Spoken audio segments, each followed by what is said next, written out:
Hi, I'm Allison Spurrell, co-owner of Lazy Meat Fromage in Vancouver. And thanks for joining me on this lovely Sunday. And we're going to talk a little bit about cheese, and we're going to make a Manhattan. Last week when I talked about Roquefort, I talked about wine and we talked about Sauterne. I am not a wine expert. I am also not a bartender, but we're really missing our favorite neighborhood bartenders and all the lovely restaurants we could go to at other times. So we thought we would mix a drink and have a cocktail and some cheese that might work really well with it. So this is the fixings for a Manhattan. Joe and I often go to the Pear Tree of an evening. It's kind of our local. It's a very nice place to have as a local. And Yvonne, the bartender there, makes a mean Manhattan. Joe says it's the best in the city. I don't think mine is going to compete, but that's all right. Until we can go back, this will have to do. So normally what a Manhattan calls for is rye whiskey and Italian red vermouth. So red vermouth is a little bit sweeter, white vermouth is dry. And this is actually not Italian. Italian vermouth is normally from Torino. That's where it's traditionally from. This is actually from a Esquimalt in Victoria area. And a local maker thought it would be nice to support a local producer right now. And so Joe ordered some and it's really tasty. The other thing that a Manhattan has, as well as the rye and the vermouth, is a cherry as a garnish in your glass. And we sell at the store guillotines, which are a French cherry in brandy, and they're delicious. Also delicious for this, but I have kind of a fondness for the Luxardo. These and the Angostura bitters, which also you need a little dash for your Manhattan. We buy at Gourmet Warehouse, our nice neighbors on Hastings Street. And these are delicious. You feel like you could just eat the whole jar. And a little bit of the syrup in your glass won't hurt. It'll make it a little sweeter, but it's pretty delicious.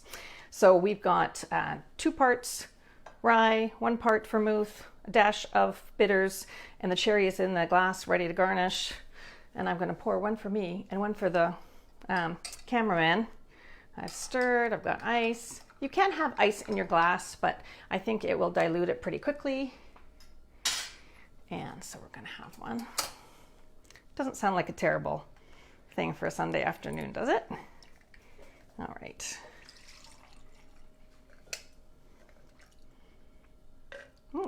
That looks like a generous pour. That must have been my pouring. All right, there we go. I'll get rid of our pitcher. Here we go, cameraman. Cheers. Delicious. The reason why I'm actually doing this theme this week is because we were having a Manhattan the other day and I had a little piece of White Fox out and I was just like, I should try this and see if it's good. You never know what will be good with what until you try it. And it was really, really tasty. And so I thought it was kind of a fun, people often come into the store and say, you know, what would be good with cocktails? And it's not a question we, often get asked, so it's always a little bit of a, I don't know, what would be good? So this is one we tried. So I'll tell you a little bit about the White Fox. And I think maybe why it goes well is it has a nice, bold, aged flavor. So there's lots of taste to stand up to the alcohol in the cocktail. That's, I think, what you have to think about. Whatever you're having to drink with your cheese, if you're having a big red wine, you have to think about the tannins. If you're having a cocktail, you have to think about the alcohol. So there's lots of things to sort of think about when balancing the pairing.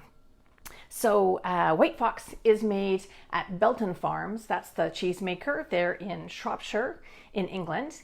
And they are using all grass-fed milk from local dairies in their neighborhood. And they're using salt that's mined nearby in Cheshire, which is kind of a cool little local story. And this is really basically a new cheese. So Leicester itself is a traditional English cheese, but this is really a modern take on a traditional Leicester. So normally Leicester would be made and kind of sold within 2 or 3 months. And that's partly the joy of it from the cheesemaking perspective is you don't have to age it too long. You get a return on your investment of cheesemaking right away. This, however, has been aged much longer, so you get a more developed flavor. So really it's like a whole new style of cheese. So this maker makes White Fox and also Red Fox, which when we think of Leicester, we normally think of red Leicester. And the red colorant that's used is annatto, which is a natural colorant. I think sometimes people, when they see a very, very orange cheese, they're worried a little bit about that it's, red food dye number 9. No, it's not. It's annatto, which is part of a seed pod from a South American tree. And it's used a little bit in cooking in South America and Mexico, and it's used a lot in cheese. So that's normally if you see a red cheese. I can't talk about Kraft slices. I don't know about that. That might be red food dye number 9. But normally a well-made cheese, it would have annatto as the colorant. Really doesn't add a lot of flavor, more about the color of the cheese. So what you'll find with, I need to look at my notes now, what you'll find with this white fox is, because of the age, you'll get the tyrosine, so the little crunchy bits in the cheese, and that's really just clusters of amino acids that form during the aging of the cheese. The more age, the more of those little crunchy kind of crystals.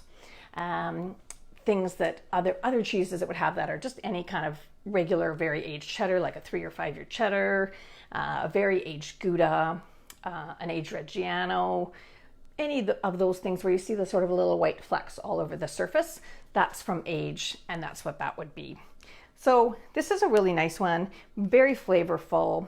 Basically, if you were kind of looking at it as a style, it's very like a cheddar, but it has this very interesting kind of mellow sweetness at the end, almost like somewhere towards the kind of caramely taste you get with an old Gouda. Hi David, hi Alicia, thanks for watching. And this is really, I think, because of that extra little sweetness at the end, you just get this interesting little hint, and I think that's why it worked so well with the Manhattan when we tried it the other day. A little bit of the sweetness, a little bit of the alcohol from here, and then that extra strength from the age of the cheddar. It's really, really, really tasty. I'm just trying to see if I had any other amazing notes. Not really. I think that's a really fun cheese. I was just going to say, this is basically, I think, has been made in the last like 5 or 6 years by Belton Farms.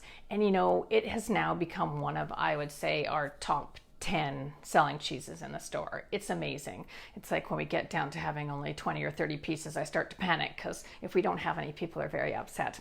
So it's nice to have something new. Sometimes people will ask us, what's the new thing in cheese? And I always kind of think cheese is quite a traditional item, so what's new doesn't always strike me, but this is really like a modern take on a classic, so it's kind of a fun new introduction for people and a new thing to try.